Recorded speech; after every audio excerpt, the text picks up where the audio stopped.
Example 5.1 जब आप open करेंगे तो आपको नजर आएगा कि वहां पे एक अलग ग्राफ बना हुआ है और सवाल में लिखा हुआ है determine the work done. Graph जरा बताइएगा देखकर कि ये ग्राफ कैसा ग्राफ है। तो आप कहेंगे फोर्स डिस्प्लेसमेंट ग्राफ है। कैसा ग्राफ है? और फोर्स डिस्प्लेसमेंट ग्राफ का एरिया क्या रिप्रेजेंट करता है? वर्क डन रिप्रेजेंट करता है। क्या रिप्रेजेंट करता है? Work done. जरा बताइएगा ये शेप आपको जो नजर आ रहे हैं बना हुआ इस शेप का नाम? एक्सीलेंट। इस शेप को क्या कहते हैं? ट्रेपीजियम कहते हैं। इस शेप का नाम ही ट्रेपीजियम है। व्हाट इज ट्रेपीजियम मैथ्स वालों? अभी नहीं पढ़ा? क्लास 7 अभी नहीं पढ़ी? फर्स्ट ईयर के बाद पढ़ोगे भाई। 7 के अंदर शेप पढ़ाए जाते हैं। Circle, square, rectangle, triangle, Oval, trapezium, rhombus, parallelogram. और कुछ बोलूं? आ गया। तो trapezium is a quadrilateral. Trapezium एक ऐसा क्वाड्रिलेटरल है जिसकी चारों साइड्स अनइक्वल होती है। नजर आ रही है चारों साइड्स अनइक्वल? बोलो बेटे। अब जरा मुझे वैल्यूज बता दो, ये कितनी है? 4 मीटर। ये कितनी है? 12 मीटर। और ये कितनी है? 16 मीटर। और इसकी ये बता दो हाइट कितनी है? हाइट नहीं दी हुई। ठीक है, कोई बात नहीं। अब हमने कहा कि हमारे पास यहाँ पर ये आपको ग्राफ गिवन है, आपको फाइंड करना है एरिया अंडर द कर्व, क्योंकि एरिया बताएगा वर्क डन। कौन बताएगा वर्क डन? एरिया। और हमें यही वर्क डन फाइंड करना है। तो अगर मैं एरिया फाइंड कर लूंगा तो वर्क डन मिल जाएगा। एनीवन इन द क्लास इसको एरिया ऑफ ट्रेपीजियम का फॉर्मूला याद हो? अमेजिंग। इंजीनियरिंग का बच्चा बैठा हुआ है सारा, सिवाय चंद दो को छोड़ के। खैर, आज सीख लें, आज के बाद कोई नहीं बताएगा आपको। ये है एरिया ऑफ ट्रेपीजियम का फॉर्मूला। क्या लिखा हुआ है फॉर्मूले में? सुन लो। 1/2। ये जो ए और बी हैं they are called sum of the parallel sides. क्या कहलाते हैं? क्या आपको इस ट्रेपीजियम में दो साइड्स पैरेलल नजर आ रही हैं? तो बेटा ये जो ऊपर वाली साइड है इसको हम ए से रिप्रेजेंट कर रहे हैं, और ये जो नीचे वाली साइड है इसको हम बी से रिप्रेजेंट कर रहे हैं, और ये जो आपके पास है इसको हम एच से रिप्रेजेंट कर रहे हैं। जरा डाटा लिखवा दें। ए कितना है?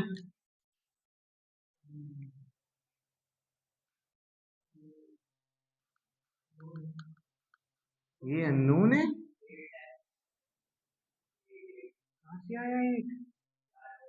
एक्सीलेंट। बाकी सारे नशे में बैठे हुए। ये देखो, स्टार्टिंग और एंडिंग पॉइंट देखो, कहां से शुरू हो रहा है, कहां खत्म हो रहा है। मैं यहाँ 4 पे खड़ा हूँ, 12 पे आ गया। कितना डिस्टेंस कवर किया? कैसे आया 8? तुम बताओ। तुम कह रहे हो बाल तो बना लूं मैंने, अक्षय कुमार तो बन जाऊं भाई। माइनस करके आया है ना, फाइनल माइनस। 12 में से 4 किया। Common sense is not so common. तो बेटा ए आ गया कितना? 8। बी कितना है? Very good. एच कितना है? पुट कर दें? आंसर आ जाए। आंसर लाना थोड़ी कमाल था।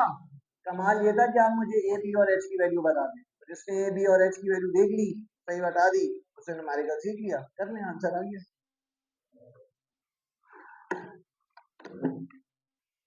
ये बेटे, हाँ हमारा बच्चा कहता है हाइट न्यूटन में कैसे? जब भी एरिया अंडर द कर्व की बात होती है तो उसमें यूनिट मैटर नहीं करते। हम इनको साइड्स के नाम दे रहे हैं, ए बी और H. They are not distances, they are the sides. A is the side, B is the side, H is the side. They are the sides of a trapezium, जो किसी भी unit में हो सकती है। इनका unit कौन डिफाइन करेगा? जो ग्राफ की नेचर होगी। फोर्स वाला एक्सिस दे लो तो न्यूटन में होगा, और डिस्प्लेसमेंट वाला एक्सिस देख लो तो मीटर में होगा, क्योंकि न्यूटन मीटर ही आखिर में जाके क्या बनाएगा? Joule, work done. चलिए जी, अब जरा जो बातें आपसे करनी है वो सुन लें। मुझे पता था ये सवाल दोबारा आएगा, इसीलिए मैं यहाँ लिख रहा हूँ। चलिए बेटे आगे बढ़ते हैं, और आज हमारा टॉपिक है एनर्जी। वर्क कंप्लीट हो चुका है। ये बताएं व्हाट इज एनर्जी।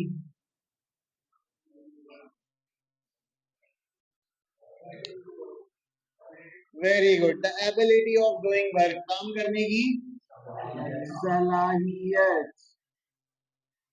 जिस बॉडी में एनर्जी होगी वही क्या कर सकता है, काम कर सकता है। The capacity of doing work, the ability, the capability of doing work. जिस बॉडी में एनर्जी होगी वही बॉडी वर्क डन करेगी।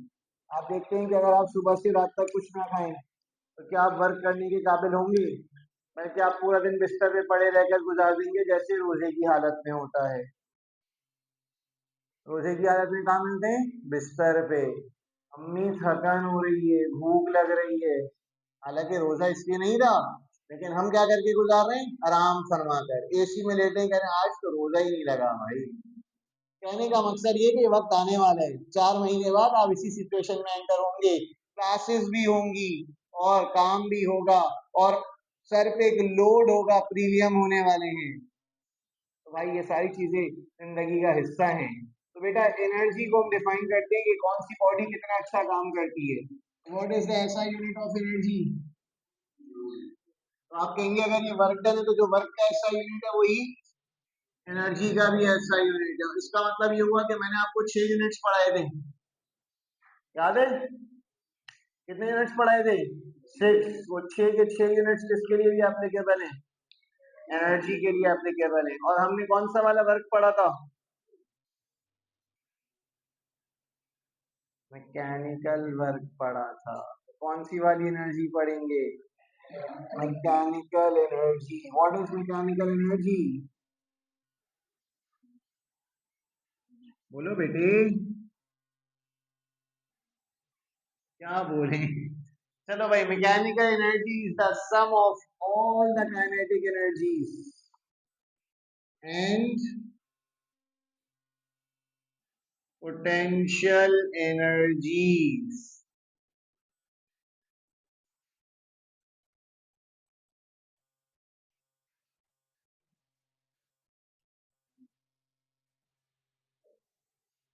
तो इसका मतलब वी कैन से कि mechanical energy is the total energy. तो टोटल एनर्जी कैसे निकाली जाती है, आपने कहा सारी एनर्जीज को प्लस करके। तो इसका मतलब अगर मैं मैकेनिकल एनर्जी सीखना चाहता हूँ तो मुझे पहले काइनेटिक एनर्जी बताओ, और फिर तो आप कहेंगे क्लास साइन पढ़ के तो आ रहे हैं। तो भाई व्हाट इज काइनेटिक एनर्जी।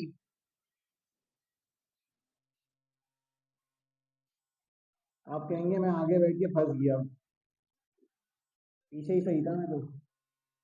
हाँ भाई, what is kinetic energy. Very good, due to motion of a body.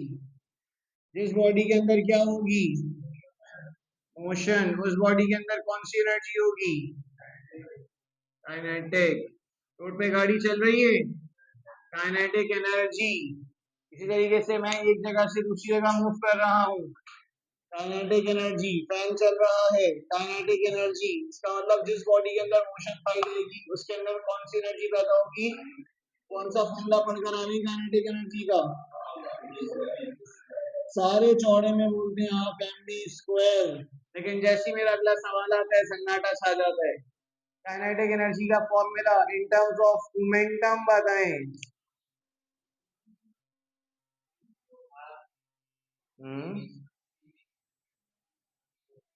TV या पीटीवी, वाह भाई वाह। मैंने कहा इन टर्म्स ऑफ मोमेंटम, कौन सा वाला मोमेंटम, लीनियर मोमेंटम। क्योंकि ये वाली काइनेटिक एनर्जी क्या कहलाती है, ट्रांसलेशनल काइनेटिक एनर्जी कहलाती है। नाम तो सुना है ना, translational kinetic energy.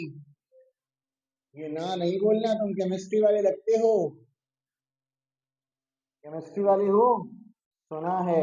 Kinetic molecular theory क्या पढ़ाती है कि मॉलिक्यूल्स कितने तरह की मोशन परफॉर्म करते हैं, दो, 3 तरह की मोशन परफॉर्म करते हैं, translational motion, vibrational motion rotational motion. तो कितने तरह की काइनेटिक एनर्जीज हुई? 3 तरह की। Translational kinetic energy, vibrational kinetic energy, rotational kinetic energy. लेकिन अफसोस बच्चा कहता है मैं तो कंप्यूटर साइंस का हूँ, तो हम कहते हैं तुम वहीं से तो आए हो, तभी तो तुम वहीं की पैदावार हो। हमारे पास यहाँ पर in terms of linear momentum p किसके बराबर होता है? mv। जरा वेलोसिटी का फॉर्मूला तो बना लो यहाँ से। चलो भाई पुट करें। इन्होंने कहा 1/2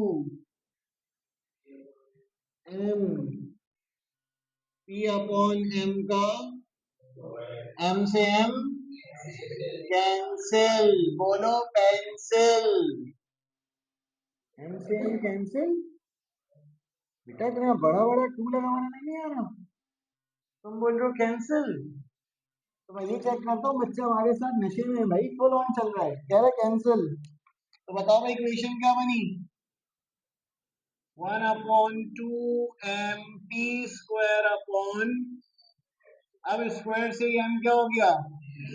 आज आपने काइनेटिक एनर्जी का एक नया फॉर्मूला सीखा। What is the formula? Half P square upon m। जिस तरह आपको ये हाफ एम वी स्क्वायर याद था, वैसे ही आज के बाद क्या याद होना चाहिए? मिड टर्म एमसीक्यूज आ रहे हैं। चलो भाई ये तो हो गए फॉर्मूले, 2 फॉर्मूले सिखाए, ज्यादा थोड़ी सिखाए। 2 फॉर्मूले से मैं कितने सवाल पूछूंगा? एक ही पूछ सकता हूँ, 50 थोड़ी पूछूंगा। वो कह रहे हो माय गॉड आपने तो हमारी सांसें बंद कर दी। नहीं भाई, आओ मैं सिखा रहा हूँ, उसके बाद पूछूंगा, बगैर सिखाए नहीं। इसके फैक्टर सुन लो जो एमसीक्यूज के लिए इंपॉर्टेंट है। तो काइनेटिक एनर्जी का सबसे इंपॉर्टेंट फैक्टर कौन है? ये जो वेलोसिटी बोलता है, मेरा दिल करता है कि मैं उसका गला दबा।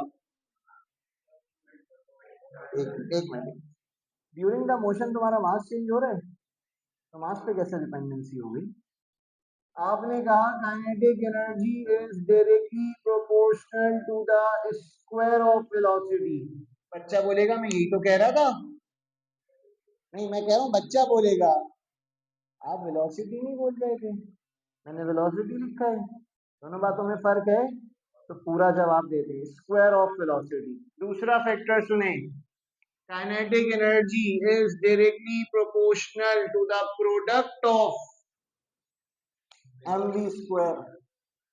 प्रोडक्ट, मास नहीं का, वेलोसिटी का स्क्वायर नहीं का, क्या कहा?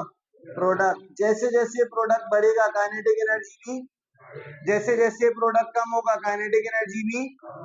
ना इसमें मास अकेला, ना इसमें वेलोसिटी अकेली, बल्कि दोनों। तो जब भी दोनों गिवन होंगे तो दूसरा वाला रिलेशन लगाओगे। अब आ जाते हैं तीसरा फैक्टर, काइनेटिक एनर्जी का मोमेंटम से कैसा relation? Directly proportional to the square times. और चौथा और आखिरी फैक्टर, काइनेटिक एनर्जी का मास से कैसा रिलेशन? जितना भारी ऑब्जेक्ट उतना फास्ट या उतना स्लो?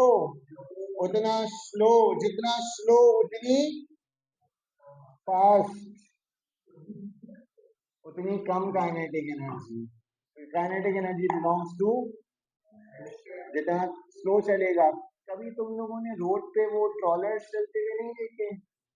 फास्ट चलते हैं, स्लो चलते हैं। फास्ट क्यों नहीं चलते भाई? मास बहुत ज्यादा, जितना ज्यादा मास उतनी कम काइनेटिक एनर्जी। तो कैसा रिलेशन हो गया? 4 फैक्टर्स हैं, 4 तरह के एमसीक्यूज बन सकते। ठीक है जी। अब आते हैं अगली टाइप पर, पोटेंशियल एनर्जी। हाँ भाई बच्चों, what is potential energy? Height कहकर जान छुट जाएगी सर। मैं तो रिलेशन पूछ ही नहीं रहा, मैं तो पूछ रहा हूँ what is potential energy.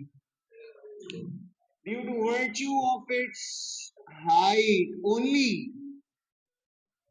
Height के अलावा भी एक वर्ड यूज होता है, एक्सेलेंट पोजीशन। तो इसका मतलब ये हुआ कि इसका ताल्लुक किसके साथ है? पोजीशन ऑफ अ बॉडी के, तो due to virtue of its position कह लें या हाइट कह लें। अब ये बताएं कि ये वाली एनर्जी बॉडी में कब पैदा होगी, जब बॉडी मोशन में होगी या रेस्ट में होगी, क्योंकि काइनेटिक एनर्जी कब थी, तो पोटेंशियल एनर्जी कब होगी। और याद रखना ये बॉडी के अंदर हमेशा स्टोर होती है जब बॉडी किसी भी फील्ड के अगेंस्ट क्या करती है, काम।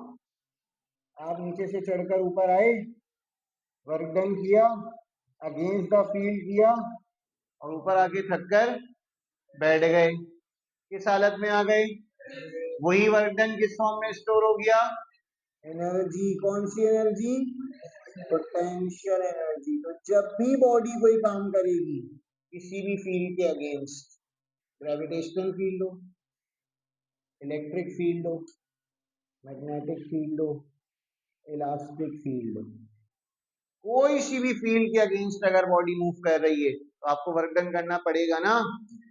मारकर गिर गया, खुद ब खुद ऊपर आ जाएगा, क्या करते हो, work done against the field, और एक हाइट पर ले आए। जब ये हाइट पर आई तो रेस्ट में आ गई, तो वो वर्क डन बॉडी में क्या हो गया, store in the form of potential. तो आपने कहा कि when a body moves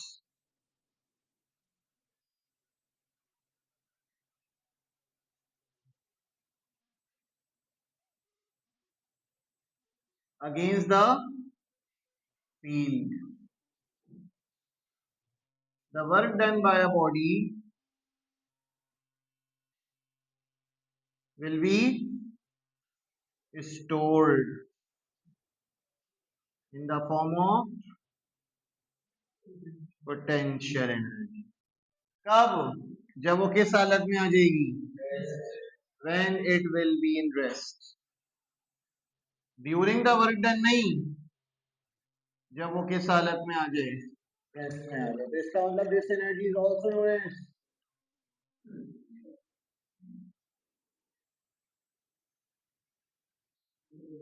stored energy. और याद रखना हर स्टोर्ड एनर्जी किससे रिप्रेजेंट होती है, यू से। किससे रिप्रेजेंट होती है, चाहे वो कैपेसिटर के अंदर स्टोर हो रही हो, चाहे वो इंडक्टर के अंदर स्टोर हो रही हो, चाहे वो स्प्रिंग के अंदर स्टोर हो रही हो, चाहे वो किसी भी चार्ज के अंदर स्टोर हो रही हो। तीन तरह की पोटेंशियल एनर्जी आगे चलकर आ रही है, ग्रेविटेशनल, इलास्टिक, इलेक्ट्रिक। सारी की सारी पोटेंशियल एनर्जीज हमारे सिलेबस पे मौजूद हैं। तो आप कहेंगे हमने तो पोटेंशियल एनर्जी को पी से रिप्रेजेंट किया है, क्या ख्याल है, लेकिन आज के बाद आप किससे रिप्रेजेंट करेंगे, यू से। तो आपके लिए सिर्फ आपके कहने पे मैंने अभी पी लिख दिया, लेकिन आगे नहीं लिखूंगा, आगे क्या यूज करूंगा, यू। तो बता दो पोटेंशियल एनर्जी कितने फैक्टर्स पे डिपेंड कर रही है, इन्ना लिल्लाहि व इन्ना इलैहि राजिऊन। तीन वाला कौन है, मैं नहीं था, मैं नहीं था सर, जिन्नात थे कह के चले गए। हाँ भाई, तीन कितने, अरे मेरे बच्चे बोर्ड पे लिखा हुआ है जवाब, तुम लंबी कर रहे हो। एक तो दो थे और तीसरा मैं लेकर आ गया। कौन कौन से दो,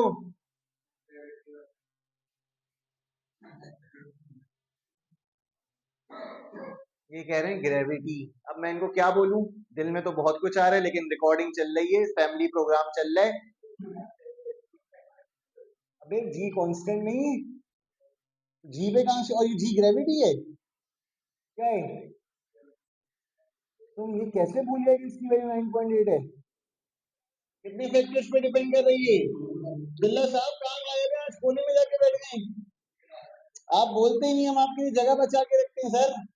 कौन कौन से फैक्टर, कौन कौन से, यार शर्म आनी चाहिए, तुम ग्रेविटी बोल के आगे बढ़ रहे हो। तो पोटेंशियल एनर्जी का मास से कैसा रिलेशन है, हाइट से कैसा रिलेशन है। आप कह रहे हैं एक तो, वो तो, तीन तो, चार तो, लंबी थोड़ी करनी, जवाब देना है सर, मेरा मास और हाइट खत्म। सोचना ही तो नहीं है, मेरे बच्चे ना कह रहा हूँ, बोर्ड पे लिखा हुआ है, ये लिखा हुआ। भाई आपको हम पहले फॉर्मूला क्यों लिखवाते हैं, ताकि आप हमें जवाब दे सकें। क्या ख्याल है, गलत तो नहीं कह रहा? अच्छा भाई ये बताओ, जितना भारी ऑब्जेक्ट उतना ज्यादा वर्क डन, उतनी ज्यादा एनर्जी स्टोर। कभी पहाड़ों पे चढ़ना हुआ है? छोड़ो यार। कभी यहाँ से थर्ड फ्लोर पे जाना हुआ है? नीचे चढ़ गया, आप कहेंगे रोज ही चढ़ते हैं। थर्ड फ्लोर पे चढ़ के सांस फूल गया, होता ही नहीं होता। क्यों सांस फूल गया भाई? क्योंकि वो वर्क डन किसके अगेंस्ट, वो कह रहे हैं मेरा तो नहीं फूलता। इज राइट, क्योंकि ये नौजवान है।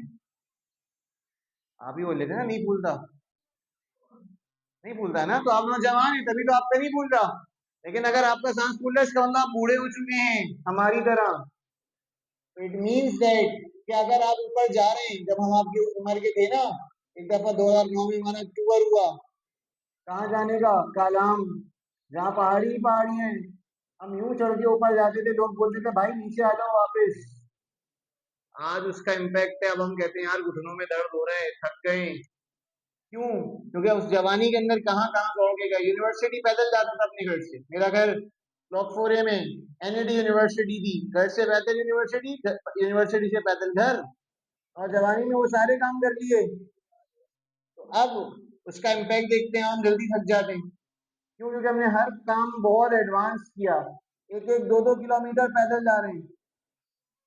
कोई पर हाँ, ग्रेट, तभी तो आज इनकी हालत ऐसी है।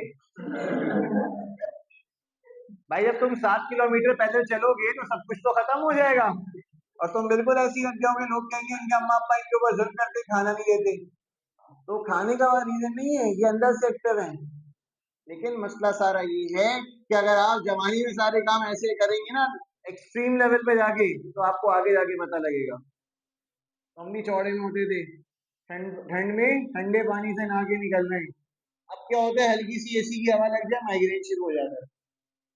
क्योंकि हमने वो दौर देखा, सर्दियां हो रही हैं, दिसंबर, ठंडे ठंडे पानी से नहा रहे हैं, चौड़े में बाहर निकल के जा रहे हैं, हवाएं चल रही हैं, कोई फर्क ही नहीं पड़ रहा। अब फर्क पड़ रहा है कि अब अगर हल्की सी भी हवा सर पे लग जाए माइग्रेन स्टार्ट।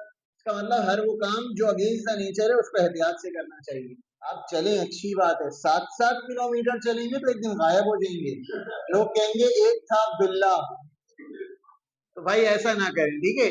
अच्छा, तो मैं ये बता रहा था कि हमारे पास यहाँ पर दो फैक्टर है, हाइट। तो जैसे जैसे तुम्हारी हाइट बढ़ती जाएगी, बर्डन भी ज्यादा करना पड़ेगा। कभी पेडेस्ट्रियन ब्रिज पे चढ़े हो?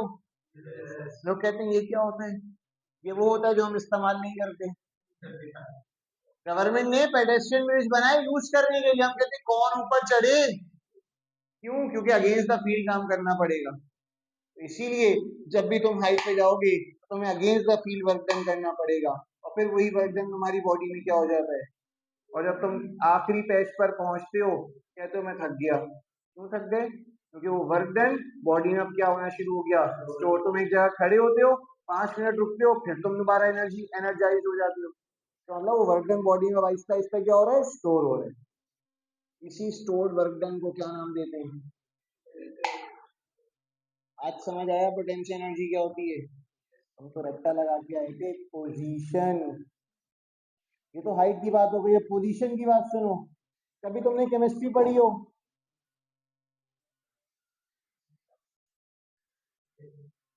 नाइन में भी केमिस्ट्री नहीं पढ़ी? कह रहे हैं no sir.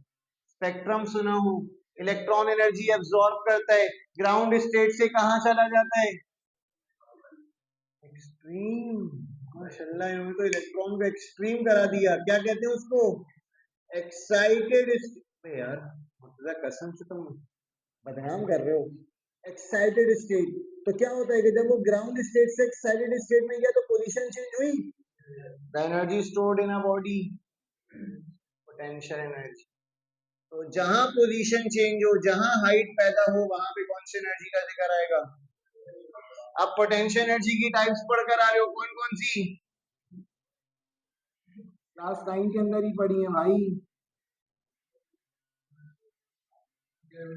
Gravitational potential energy, elastic potential energy, electric potential energy, सारे आसिफ अली जरदारी बैठे हैं।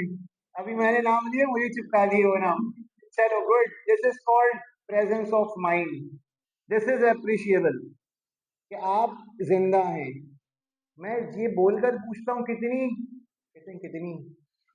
अबे तुम्हें अभी मैंने बोला तुम उसी को बोल दो भाई, दोबारा से रिपीट कर दो। तो ये बहुत अच्छी बात है जो आपके अंदर है। आप हैं बुरे लेकिन कभी कभी अच्छे काम कर लेते। तो भाई हमने कहा यहाँ पे आज हम कौन सी वाली एनर्जी सीखने जा रहे हैं? Gravitational potential energy. और जब भी ग्रेविटेशनल का वर्ड आता है दिमाग में कौन आता है? जी। अब मेरे दिमाग में भी बहुत कुछ आ रहे हैं। जी।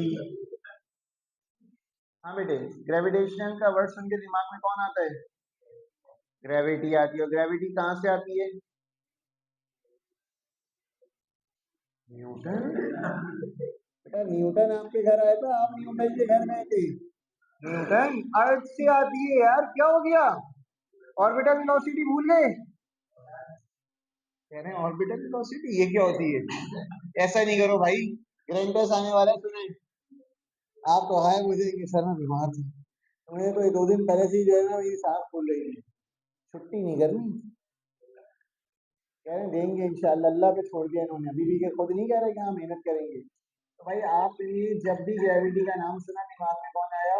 अर्थ। क्योंकि हम कहाँ रहते हैं? तो हमारी तो ग्रेविटेशन फील्ड अर्थ की है ना। हो सकता है आप जुपिटर में रहते हो,